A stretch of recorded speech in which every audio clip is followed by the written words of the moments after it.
Hi everyone, Patrick Menninga here, spiritualriver.com. On today's show, a couple of issues came up on the Spiritual River Forum recently, and I wanted to touch base on a couple of those topics.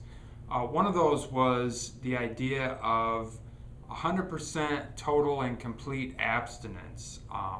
In other words, not just cutting back on drinking or on using drugs, but totally and completely eliminating all mood and mind altering substances as a baseline for recovery. So in other words, before you can even really get started on personal growth, before you can get some kind of traction for long-term recovery, you got to establish this baseline of being totally clean and sober. For me, I had to go to inpatient treatment to pull that off, and in fact I had to live in long-term recovery. I had to live in a sober living house for quite a long time, over a year, to make that happen. And it took what it took, but I'm so glad I went through that process because I needed that total break, complete abstinence in order to get to a place where I could start working on personal growth. An idea that goes along with total and complete abstinence would be the zero tolerance policy. And this is kind of an idea that I have mentally, that when I'm walking around through my day and maybe I see an advertisement for alcohol, or I'm walking through a neighborhood and I sort of catch a whiff of something that smells like marijuana, which has happened to me more than once, and it kind of jogs, your memory, and you're like, ooh, what's that? And what I have to do mentally for myself, in order to stay happy in sobriety, in order to be happy with my life in recovery, as soon as I notice that happening, as soon as I notice the alcohol advertisement and sitting on a beach with a drink and wouldn't that be nice, I have to immediately have made the decision in advance that as soon as I recognize that, shut it down and say, nope, that's not for me. That's not going to make me happy. I know that leads to misery.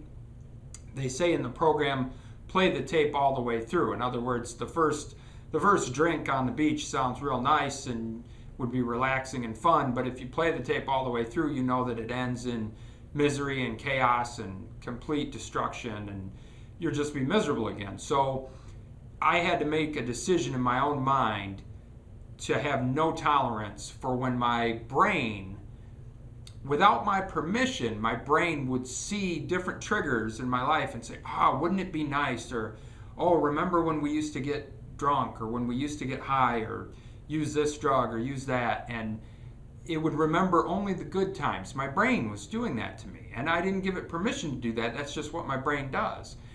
And so I had to sort of rein that in and take control of that back, and I called that a zero tolerance policy. So when I notice that happening, when I notice my brain noticing these triggers and having these little triggers and urges, to shut it down immediately and say, nope, I'm doing something different. I'm happy in recovery today.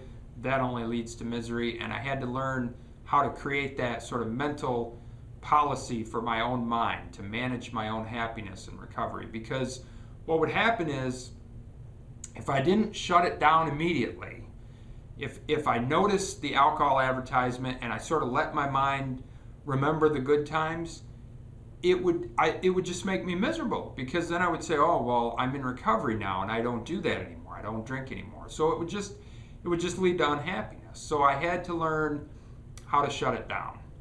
Now, another question that came up on our forum recently is somebody was mentioning spirituality, and they were talking about what it feels like for them. And so they were sort of defining spirituality for themselves. And I thought this was a good topic, and I thought back to the different points in my recovery and how I related to that question and how I defined spirituality for myself. And of course, at different points in my journey, I think I would have had different answers for this. When my recovery really kicked in and I felt really positive about how things were going, I got to a point where I was working on personal growth, and I was probably at about 2 years clean and sober, and I had just quit smoking cigarettes, and I had just started exercising on a regular basis and had been doing that for a couple months, and that was part of how I was able to quit smoking. And of course I had about 2 years in sobriety at this point, and everything was just sort of coming together, and the relationships in my life were starting to get really good, and everything was just in sync. And so I felt like I was becoming the person I was supposed to be in the eyes of a higher power, if you will, that I was doing better for myself, and that was allowing me to become a better person. And in a religious context, you would say that in order to do God's work, that you have to improve yourself to get to a place where you're strong enough to be able to be a useful tool in the eyes of your higher power. And so I felt like that once I got the foundation built in recovery, and I started doing personal growth projects, and I started knocking down goals in terms of personal growth, and I started building momentum. That's when I really felt that connection, and I felt that I had reached a place where spiritually I felt good about myself, and I felt good about the things I was working on in my life. Now, the quote for today is taken from Tony Robbins, but it really doesn't matter who says it. It's the quote that counts. And he said, "I challenge you to make your life a masterpiece." And I think that kind of goes along with my idea of spirituality and my idea of spiritual growth, is that it's a journey of personal growth, sort of in the eyes of your creator, if you will, so that you can become that better version of yourself. And so for me, my life is far from a masterpiece today, and I know that to be true. But I also know just how far I've come in recovery. So much, better life today than when I was miserable and stuck in addiction. And so if I could give an assignment to you guys, I guess it would be to think about that better version of yourself, and what would your life look like if it was a masterpiece, even in just one area of your life. That at one point, I think I took a question like that, and I said, okay, what could I be doing in terms of my physical health? And I would be getting better sleep, I would be exercising on a regular basis, and I wouldn't be smoking cigarettes.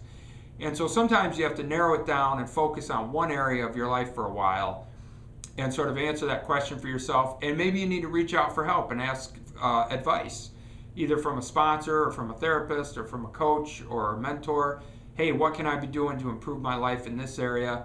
And so if I could give you an assignment, it would be to look at that masterpiece question. How can I make my life a masterpiece today?